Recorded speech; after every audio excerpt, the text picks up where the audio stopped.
মুখপাত্র, আমার কত ক্ষমতা।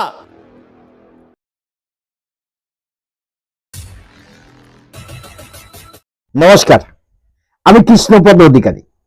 আমার ছোট্ট একটা ইউটিউব চ্যানেল আছে, চ্যানেলটার নাম don't care, Facebook page Krishna Krishna. বর্তমানে বাংলার যে পরিস্থিতি চলছে এবং যে পরিস্থিতি সবাইকে নিয়ে একটা ভাবনা চিন্তার মধ্যে আছে। কি ভাবনা চিন্তা? যে আগামী দিনে বাংলার ভবিষ্যৎ কি হবে। জানি বাংলার ভবিষ্যৎ কি হবে, এখানে দাঁড়িয়ে আমাদেরও একটু ভাব দেওয়ার পিছনের দিকে যেতে হবে যে আমরা যে দুর্নীতির শিকার এই বাংলায় বর্তমান পরিস্থিতির মধ্যে যে শিকার হয়েছি, সেখানে এই বাংলায় নতুন করে আবার কোনো দুর্নীতি শিকার হতে হবে কিনা।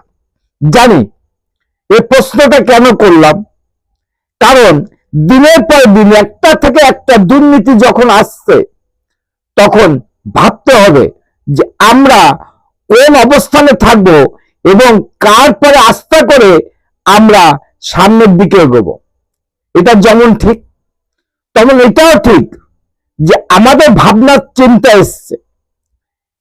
চিন্তা কেন এসছে কথাটা বলবো আপনাদের, কারণ আমরা সনাতনীরা এই বাংলায় অত্যাচার, অনাচার, নির্বিচার আমাদের প্রতি হচ্ছে।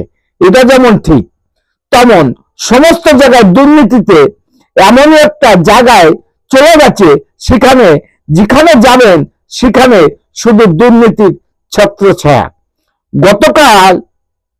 গত যে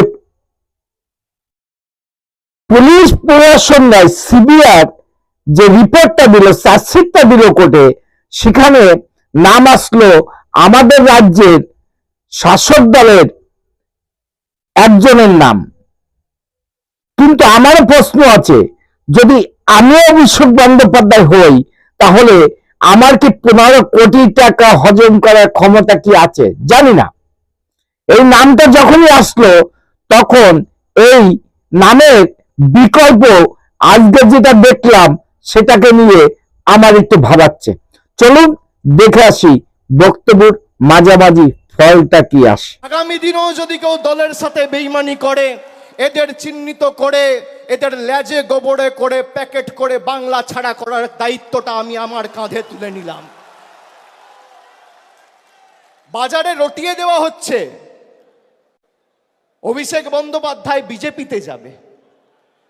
আরে আমার গলা কেটে দিলে কাটা গলা থেকে মমতা ব্যানার্জি জিন্দাবাদ বেরোবে। আমি বেঈমান নই।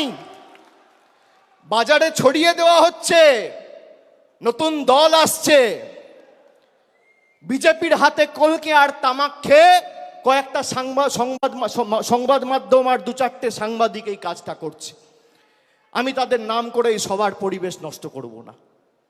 আর খবরে যা দেখবেন, আমি আপনাকে বলছি 100তে 100টাই মিথ্যে। কোনো খবরের কথায় বিশ্বাস করবেন না। কালকে খবরে দেখানো হয়েছে অভিষেক বন্দ্যোপাধ্যায়ের বিরুদ্ধে ইডি চার্জশিট দিয়েছে, সিবিআই চার্জশিট দিয়েছে। 28 পাতার চার্জশিট, 2 জায়গায় খালি আমার নামটা লিখেছে।